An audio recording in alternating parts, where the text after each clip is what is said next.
이동의 뉴스 정면 승부 3부 시작하겠습니다. 매주 수요일 이 시간에는 사법농단 수사의 쟁점과 반드시 밝혀야 할 진실은 무엇인지 판사 출신 서기호 변호사와 함께하는 시간이죠. 국민엿장수 서기호 변호사 나왔습니다. 어서 오십시오. 네, 안녕하세요. 예, 자 오늘 이야기할 거는 여러 가지 얘기 중 일단 안태근 전 검사장 얘기를 좀 해보죠. 네. 미투의 시발점이 됐다라고도 볼 수 있는데 안태근 전 검사장.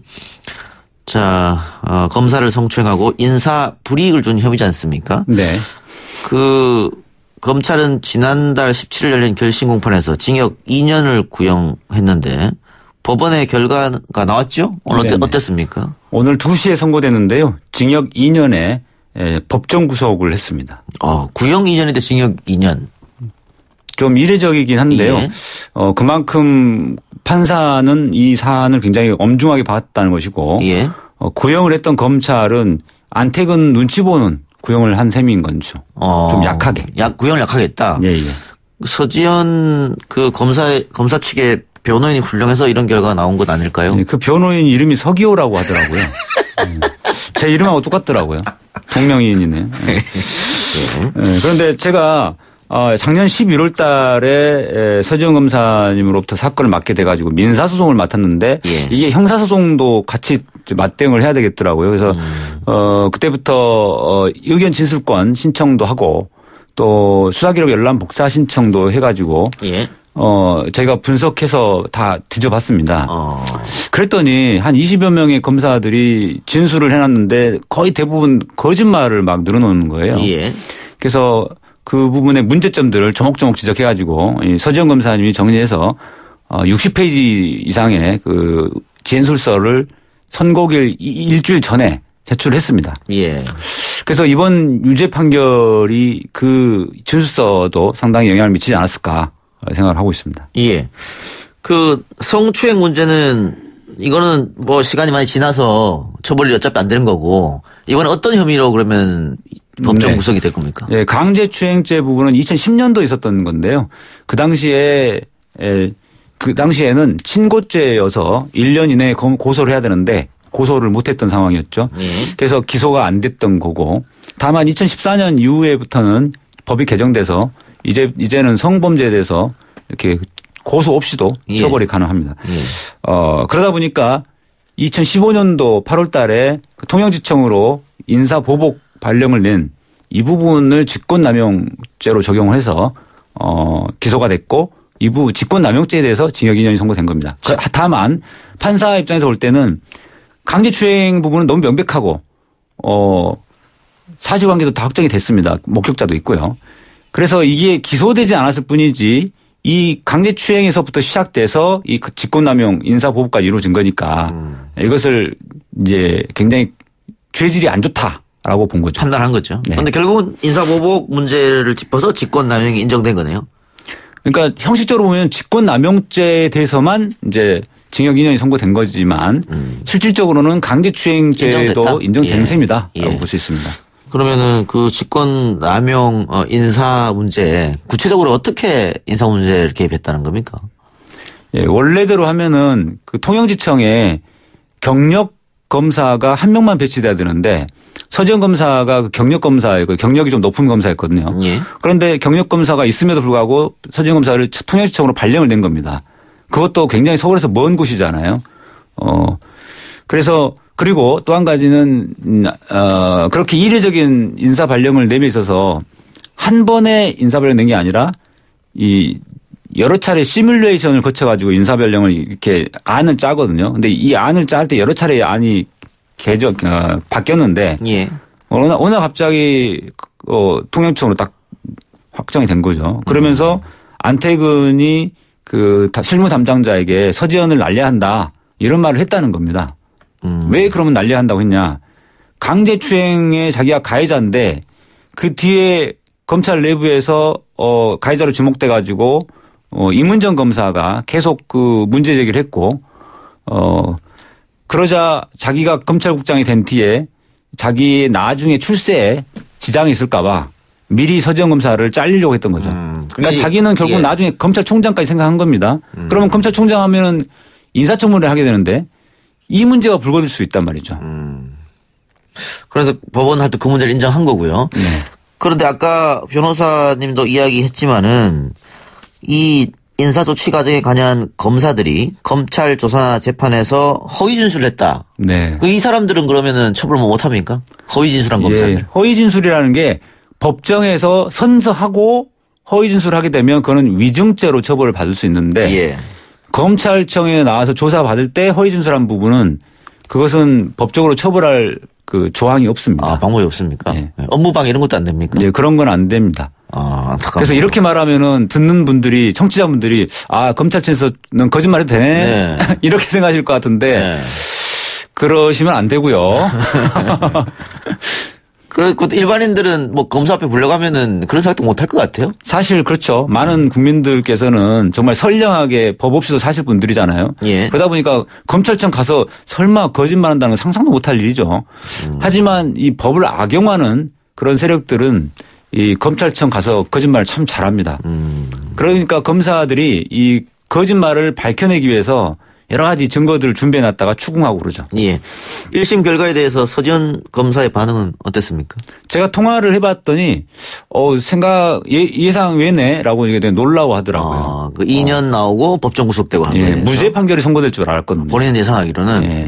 왜냐하면 수사기록 복사해서 보니까 이 검사들이 너무 거짓말을 많이 해놨는데 유죄의 증거가 될 만한 것들도 또 잘 안 보이고 그러니까 한마디로 스모킹 건이 될 만한 결정적인 증거는 또 없는 상태에서 검사들은 대부분 거짓말을 해놓고 있고 그러면은 담당 판사가 볼 때 이것을 그대로 믿어볼 수가 있지 않습니까? 그것이 서지현 검사로서는 우려됐던 겁니다. 안태근 전 검사 측에서는 바로 항소 의사 밝혔다고요? 무조건 항소하겠죠. 당연히. 2심 가서 뒤집어질 가능성이 있습니까? 어떻게 보십니까? 저희는 이제 뒤집어지지 않도록 2심에서도 착실하게 준비를 해가지고 준비를 하도록 하겠습니다. 알겠습니다. 앞서서 직권남용 이야기했으니까 그 연장선에서 양승태 전 대법원장, 박병대 전 대법관 두 사람이 지금 영장이 올라간 상태고 오늘 밤중에 결정이 난다 그래요? 기각이 될 것인지. 보통 이런 사건들은 이제 중대한 거다 보니까 12시를 넘어서 다음 날 새벽에 통상적으로 나옵니다. 보통 뭐 1시 전후 또는 2시 이렇게. 그래서 많은 분들이 법원이 어떤 판결을 내릴 것이냐 궁금해하고 있는데 대다수 사람들의 생각은 일단 뭐 양승태 전 대법원장은 기각될 것이다. 이렇게 생각하는 것 같아요. 그렇습니다. 제 식구 감싸기로 갈 가능성이 많기 때문에 오늘 선고된 안태근의 경우는 검사기 때문에 법정 구속하고 2년 선고가 됐지만 자기 식구인 법원의 판사 그것도 대자가 붙은 전직 대법관 대법원장이잖아요. 이런 사람들에 대해서는 제 식구 감싸기로 가는 가능성이 많습니다. 그런데 양승태, 박병대 두 사람 다 기각을 한다면 그 여론이 상당히 안 좋을 텐데 법원이 그걸 감수하겠느냐. 그렇다면 양승태 전 대법원장은 기각하고 박병대 전 대법관은 영장을 발부할 것이다. 이런 추측도 있더라고요.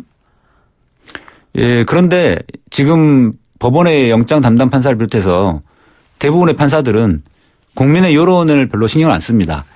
어차피 여론이 악화되어 있는 거는 마찬가지고요. 이미 법원에 대한 불신은 굉장히 심각한 상태라서 어차피 뭐 영장 기각한다고 해서 기각했을 때 그 후폭풍 이런 거를 생각해서 영장 발부하고 그러진 않습니다. 그런데 박병대 전 대법관 같은 경우는 저번에 한번 영장 넣었다가 기각됐고 다시 지금 영장을 넣는 거 아닙니까? 이번에도 그러면 지금 서 변호사님은 안 될 거라고 보세요? 이번에는 좀 추가된 혐의 사실이 좀 있습니다. 김동진 판사가 그 선거법 위반 원세훈 사건에 대해서 지록이마 판기라고 비판했는데 그런 김동진 판사에 대해서 정신병자로 몰아가지고 허위 공문서 작성하고 또 인사상 불이익을 준 이런 것들도 추가됐거든요. 그렇기 때문에 발부 가능성은 있어 보이긴 하는데 문제는 이것도 또 역시 대자가 붙은 제 식구 감싸기, 슈퍼 정관예우 이거라서 이게 작동될 수 있을 가능성이 높아서 굳이 가능성을 따지자면 30대 70%. 그러니까 영장 발부될 가능성은 30%, 기각 가능성 70% 이렇게 예. 보고 있습니다. 뭐 변호사님 개인적인 생각인데 아까 얘기한 것처럼 안태근 전 검사장은 검사 출신이니까 이렇게 인연이 나왔다 뭐 이렇게 말씀하셨어요. 근데 지금 양승태 전 대법원장 영장 실질심사를 검찰 출신 판사가 하잖아요. 네네. 그러면은 발부될 수 있지 않느냐라는 또 일각의 주장 어떻게 생각하십니까? 그런데 이분이 검사를 한 10여 년 하다가 법원으로 옮겼는데 예. 그 뒤로 또 한 10여 년 정도 판사로 근무를 했기 때문에 예. 사실 전직 검사 출신으로서의 그 검사 물이 빠진 거죠. 지금 이분은 자기가 판사로 생각하지 검사로 생각을 안 할 겁니다. 예. 그래서 기각 가능성이 높다 이 말씀이고요. 그 방금 얘기한 대로 박병대 전 대법관 관련해서는 검찰 수사 과정에서 추가 혐의가 좀 드러났지 않습니까? 네네. 예. 근데 박 전 대법관이 어쨌든 자신의 지인과 관련된 재판 그 대해서 10여 차례 이상 사적으로 열람을 했다. 이것도 사실 하면 안 되는 거죠. 예, 이 부분도 그 자체로 범죄고요. 무단 열람 자체가 범죄인데 이 범죄가 단순히 그냥 아는 사람 거 열람의 정도가 아니고 예. 열람해서 그 정보를 알려주고 그 후배가 속한 회사에다가 자리를 또 만들어줬다는 거거든요. 예. 고문. 그렇기 때문에 이것은 제3자 뇌물수수 혐의 적용 가능성도 있는데 그러니까 단순히 그냥 무단 열람한 정도가 아니라는 겁니다. 예. 그러니까 언론에는 그냥 무단 열람 이렇게만 많이 나왔던데요. 그러면은 그 임정원 전 법원행정처 차장이 퇴임하면은 직장을 얻어주는 그런 거였습니까? 그래서 이게 제3자 뇌물수수가 그 가능하다. 직장이라기보다는 이제 그 고문 자리를 만들어져서 고문 자리를. 고문료를 예. 그 굉장히 많은 액수를 받았다는 이건 거죠. 도덕적으로 상당히 문제 있는 거 아닙니까? 이건 법률적으로도 문제가 있습니다만. 예, 도덕적으로도 일단 가장 심각한 문제고요. 예. 네. 근데 그러면은 박병대 전 대법관이 왜 이렇게까지 임종원을 봐줬냐, 예. 뒤를 봐줬느냐. 예. 자기도 혐의가 관련돼 있기 때문에 그런 거죠. 그래서 입막음용으로 뒤를 봐줬다라고 할 수 있습니다. 그런데 그것도 모자라서 자신이 속한 그 재판부에 셀프 배당까지 했다. 네. 이것도 또 역시 그러면은 뭐 입막음 혹은 정말 그 자신이 알고 있는 지인의 재판에 도움을 주고자 이렇게 보면 됩니까? 그렇습니다. 이 후배하고 이 후배가 누군지 모르겠지만 이 굉장히 친한 모양입니다. 단순한 후배가 아니고 뭔가 신세를 졌거나 그러지 않고서야 이렇게까지 할 수가 없거든요. 대법관이 엄청 바쁘시는데 이렇게 후배까지 꼼꼼하게 챙기시고 할 일이 그렇게 없으셨나 싶습니다. 예. 그러면 박병대 전 대법관 지금 추가로 검찰이 영장을 재청구하면서 넣은 게 형사사법 절차 전자화 촉진법 위반. 이게 아까 말씀하신 예, 무단 열람. 무단으로 10여 차례 열람했다 이거지 않습니까? 예. 그런데 제3자 뇌물수수 혐의도 가능하다고 말씀하셨어요? 이거는 그러면 이번 영장엔 배제된 거죠? 그 부분은 이제 일반적인 가능성을 말하는 거고요. 실제로 영장에 추가됐는지 여부는 제가 확인을 못했습니다. 그러면 만약에 이번에 그 혐의가 적용이 안 됐다면 추가 보강 수사를 통해서 그 제3자 뇌물수수 혐의가 적용될 가능성도 있습니까? 그러면?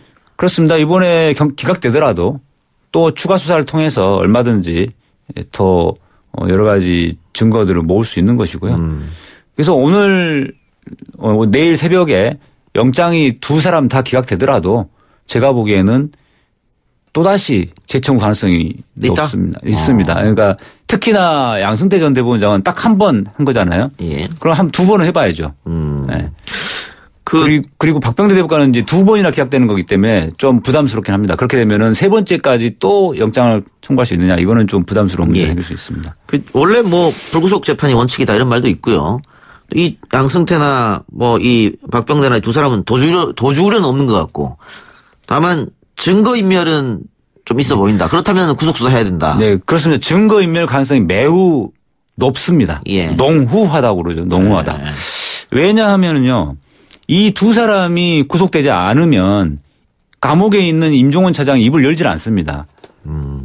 그렇기 때문에 이 사람들이 직접적으로 임종원 차장에게 너 입 열면 안 돼라고 입막음을 하지는 않더라도 이 두 사람이 구속되지 않고 밖에서 있다라는 것만으로도 그 존재 자체로도 임종원 차장은 위축되기 때문에 예. 입을 열 수가 없거든요. 예. 그래서 증거인멸 가능성이 높다라고 하는 것은 이 임종원 차장을 비롯한 아직까지도 이 윗선에 대한 지시 보고를 사실대로 진술하지 않은 판사들이 많습니다. 이 사람들에 대한 입막음이 된다는 거죠. 지금 제가 알기로는 이규진 양형위원회 상임위원 외에는 윗선에 대한 그 공모 부분을 제대로 진술한 사람이 없는 것으로 알고 있습니다. 예. 그 만약에 영장이 기각된다면은 기각 사유를 또 써야 되지 않습니까? 네네.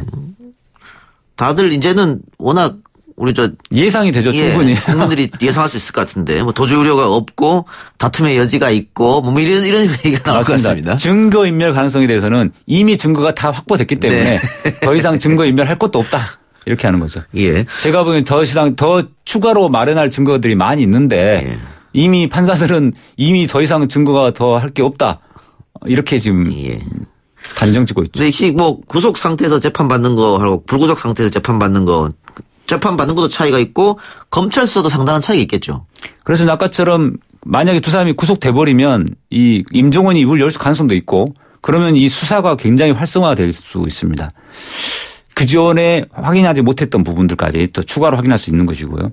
예를 들면 서영교 의원에 대해서 서영교 의원 이 재판 청탁한 것이 드러났는데 그때 임종원 추가구속장에 보면 새누리당 노철래 의원, 이군현 의원도 재판 청탁한 것으로 돼 있거든요. 그런데 이 두 사람에 대해서는 누가 재판 청탁했는지가 드러나지 않았습니다. 왜냐하면 이 두 사람 사건은 임종원 차장에게 직접 청탁에 들어간 것으로 보이는데 청탁을 받은 임종원 차장이 입을 다물어버리고 청탁을 한 사람도 당연히 입을 다물고 그러다 보니까 안 밝혀진 거거든요. 그래서 이 사건처럼 아직까지도 임종원 차장이 입을 다물고 있는 바람에 드러나지 않은 게 굉장히 많습니다. 예. 그럼 변호사님에게는 구속 수사가 되면 검찰 수사도 탄력을 받는다 이 말씀이잖아요. 예, 탄력을 받죠. 예. 알겠습니다. 어쨌든 오늘 밤 혹은 뭐 내일 새벽 결정 나겠네요. 예, 무조건 자정은 넘어갑니다. 이 구속영장은 이 사람을 구속하는 거다 보니까요. 이게 무서운 거잖아요. 그래서 그렇죠. 12시 귀신 나오는 시간 지나야. 그 무슨 논리입니까? 영장이 발부된다는 거는 그 저승사자가 잡아가는 거랑 똑같은 거잖아요. 그래서 이 귀신이 나오는 거 굉장히 소름 끼치는 일이죠. 나름 유머였죠. 재미있었던 것 같은데요. 네, 제가 웃었습니다. 예, 알겠습니다. 그 매주 한 번씩 웃겨주시는군요. 고맙습니다. 예. 자, 오늘 서기 변호사와 함께 하시는 여기까지 하겠습니다. 고맙습니다. 네, 감사합니다.